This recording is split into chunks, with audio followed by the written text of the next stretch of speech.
నమస్తే, నేను Vinay Varma. Please subscribe to tree media. Thank you.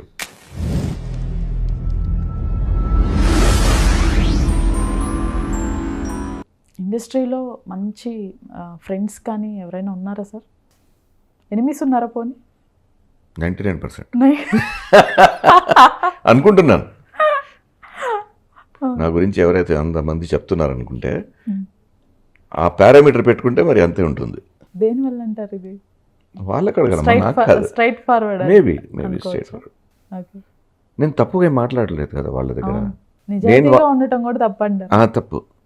నేను వాళ్ళని ఫోన్ చేసి నాకు పని ఇవ్వండి సార్, మీరు ఫలానా వాళ్ళు, happy birthday, good morning, happy Dasara, happy Ugadi, శుభాకాంక్షలు నేను పంపించాను కదా. అందుకోసం వాళ్ళకి అలవాటు అయిపోయింది, అందరికీ టచ్లో ఉండాలి. భజన బ్యాచ్ కాదు బేసిక్గా. అయ్యి అస్సలు కాదమ్మా, అస్సలు కాదు. ఎలా చేయడం కూడా రాదు. ఆ దేవుడు ఆ టాలెంట్ ఇస్తే కనీసం ఇంకో చాలా వర్క్లు చేసి ఉండేవాడు, కానీ ఇవ్వలేదు దేవుడు ఆ టాలెంట్. ఇప్పుడు ఇంతమంది డైరెక్టర్స్తో వర్క్ చేశాను, ఎవరితో కానీ తిరిగి ఫోన్ చేసి మాట్లాడడం కానీ మెసేజ్ పెట్టడం కానీ చేయలేదు. ఏం మాట్లాడతారు చెప్పండి? ఆ రిలేషన్షిప్ అంతవరకే కదా, అక్కడ వరకే.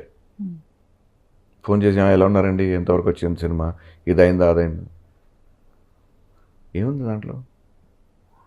సబ్స్టెన్స్ లేదు కదా. మాట్లాడితే దాంట్లో సబ్స్టెన్స్ ఉండాలి. టైం ఆయన వేస్ట్ చేయకూడదు, మన టైం మనం వేస్ట్ చేయించకూడదు.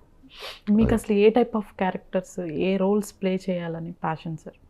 మన జీవితంలో ఉన్న క్యారెక్టర్స్, రియల్ లైఫ్ క్యారెక్టర్స్ చేయడము ఇష్టం. ఓకే. సినిమాలు లార్జర్ దెన్ లైఫ్ కదా. Cinema is always larger than life. కానీ ఇప్పుడు తీస్తున్న సినిమాలు వాళ్ళు బాగా జీవితంకి దగ్గర ఉన్న, సిచ్యువేషన్స్కి దగ్గర ఉన్న అలాంటివి తీస్తున్నారు. అవి బాగా నచ్చుతాయి, అవి చేయడం కష్టం. ఓకే. ఒక విలనిజం చూపించడం కానీ, ఒక మర్డరస్ అప్రోచ్ చూపించడం కానీ, కళ్ళు తెరిచి గట్టిగా అరచడం, మాట్లాడడం కానీ, అవన్నీ ఓకే చేసాము కూడా. కానీ ఇప్పుడు సటిలిటీ దగ్గర ఉన్నట్టు, మన ఎక్స్ప్రెషన్స్తో సాత్వికం అంటారు నాట్యశాస్త్రంలో దాన్ని. ఫేషియల్ ఎక్స్ప్రెషన్స్తో కానీ, కళ్ళతో కానీ, వాయిస్తో కానీ, మన బ్రెత్ శ్వాసంతో కానీ ఎంతవరకు మనము క్యారెక్టర్ని పోర్ట్రేట్ చేయగలుగుతామో అది చాలా ఇంపార్టెంట్ అనుకుంటాను. పర్సనల్ లైఫ్ గురించి అడగచ్చా సార్? లైక్ అంటే పేరెంట్స్ గురించి కానివ్వండి. పేరెంట్స్, నాన్నగారు ఇప్పుడు పోయారు జస్ట్ 6 months బ్యాక్, ఎగ్జాక్ట్లీ నవమి తిథికి. ఓకే. మార్చ్. మదర్ ఉంది. ఓకే. మదర్, పేరెంట్స్ ఇద్దరు teachers, father lecturer, mother teacher. Okay. Only 1 wife and 1 son. Okay. అదే. బాబు సార్, బాబు ఏం చేస్తున్నారు? వర్క్ చేస్తున్నాను, జాబ్ చేస్తున్నాను. మదర్ మీతోనే ఉంటారు? నేను మదర్తో ఉంటాను. వెరీ, అది వినటానికి చాలా బాగుంది. మరి మదర్ నాతో ఎలా ఉంటుందమ్మా? నేను ఆమెకు పుట్టాను కదా, నేను ఆమెతో ఉంటాను. ఓకే. ఫైనల్గా సార్ చెప్పమ్మా, ప్రజెంట్ ఇప్పుడున్న యంగ్ జనరేషన్ చాలామంది కూడా ఈవెన్ సోషల్ మీడియా ఎఫెక్ట్ కావచ్చు, వేరే ఏ కారణాలైనా కావచ్చు, ఎక్కువ సినిమా రంగంలోకి రావడానికి ఎక్కువ ఇంట్రెస్ట్ చూపిస్తున్నారు. వాళ్ళకి మీరు ఇచ్చే సజెషన్ ఏదైనా ఉందా? అడ్వైస్ కానివ్వండి. Let them go, face the situation, face the music and వాళ్ళే రియలైజ్ చేసుకోవాలి. ఓకే. ఎవరికి ఏం చెప్పిన అడ్వైస్ ఎవరు వింటారమ్మా? ఇంట్లో పిల్లలు విన్నారు, బయట వాళ్ళు ఏమి వింటారు? అడ్వైస్ ఇవ్వకూడదు ఎవరు. సిచ్యువేషన్ని ఫేస్ చేయని వాళ్ళు. అక్కడికి వెళ్తున్నా సరే వెళ్తే కనిపిస్తుంది అక్కడ ఎన్ని ముళ్ళు ఉన్నాయో, ఎన్ని పువ్వులు ఉన్నాయో. ఇదే ట్రైనింగ్ వర్క్షాప్లో.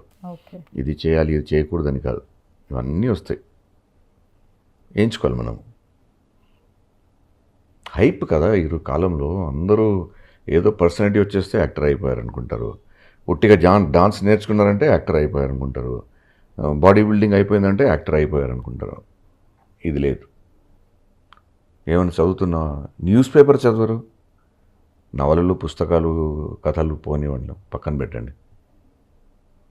చదవకపోతే ఎట్లా, రాయకపోతే ఎట్లా రాస్తారు? యందమూరి వీరేంద్రనాథ్ గారు ఒక చాలా మంచి విషయం చెప్పారు. అది కూడా ఎట్లంటే, ఇప్పుడు మన థాట్స్ మనది ఏమైతే ఉంటాయో అవి మనం గహనంగా ఆలోచిస్తే మన ముందుకు వస్తాయి. ఏ విషయం గురించి మనం ఆలోచించినా మన ముందుకు వస్తాయి. రేడియోలో బండి నడిపిస్తప్పుడు ఒక ఇంటర్వ్యూ గురించి ఒక క్లిప్పింగ్, రాబో ఇంటర్వ్యూ గురించి. ఎవరో కృష్ణకుమార్ గారు, లిరిసిస్ట్ అనుకుంటాను, నాకు పేరు కూడా తెలియదు కరెక్ట్గా. కృష్ణకుమార్ తెలంగాణ అతను, ఫిల్మ్ లిరిసిస్ట్. ఓకే. ఆ ఇంటర్వ్యూ ఒక చిన్న క్లిప్పింగ్, అంటే ఇంటర్వ్యూ 2 days తర్వాత వస్తుంది. అందులో ఆయన ఒక మాట చెప్పారు, యందమూరి వీరేంద్రనాథ్ గురించి. వీరేంద్రనాథ్ గారు ఏం చెప్పారంటే, నేను ఎవరైనా వినాలనుకుంటే నేను చదువుతాను. If I want to listen to someone, నేను చదువుతాను, పుస్తకం నవల కానీ చదువుతాను. నేను చెప్పాలనుకుంటే రాస్తాను. దీనికంటే సహజమైన ఎక్స్ప్లెనేషన్ ఎక్కడ ఉంటుందా? ఆర్టిస్టులు ఇది నేర్చుకోవాలి, యాక్టర్లు స్పెసిఫికలీ. ఓకే. రాసింది మనం ఎలా చెప్పాలి, ఏ పరిస్థితిలో చెప్పాలి, ఏ విధంగా చెప్పాలి, ఆ పరిస్థితిని బట్టి ఉంటుంది. అందుకోసం 5 Ws అనే ఎక్సర్సైజ్ ఉంటుంది. They are called 5 wives and 1 husband. What, where, why, when, who, how and how. H is husband, how. 5 wives, 1 husband. Okay. So రాయడంతో, చదవడంతో, రాయడంతోనే మనం స్టెప్ బై స్టెప్ పైకి వెళ్తాం. మీకున్న ఇంకొక బిగ్గెస్ట్ సెట్ మీ వాయిస్. కానీ ఎందుకని చాలా తక్కువ డబ్బింగ్స్ చేశారు? పిలువరు కదమ్మా. అవునా? అవును. ఇంత సింపుల్గా చెప్పారు.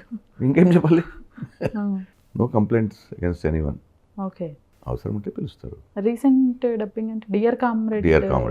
లాస్ట్. Dear Comrade last. అది కూడా వాళ్ళు రిక్వెస్ట్ చేశారు కాబట్టి, హీరో గారు రిక్వెస్ట్ చేశారు కాబట్టి చేశారు. మాట్లాడరన్నారు, కాంటాక్ట్ లో లేరన్నారు. అయిపోయింది కదా కాంటాక్ట్. ఎంత పాత సినిమా అది, ఓకే. ఎప్పటిది?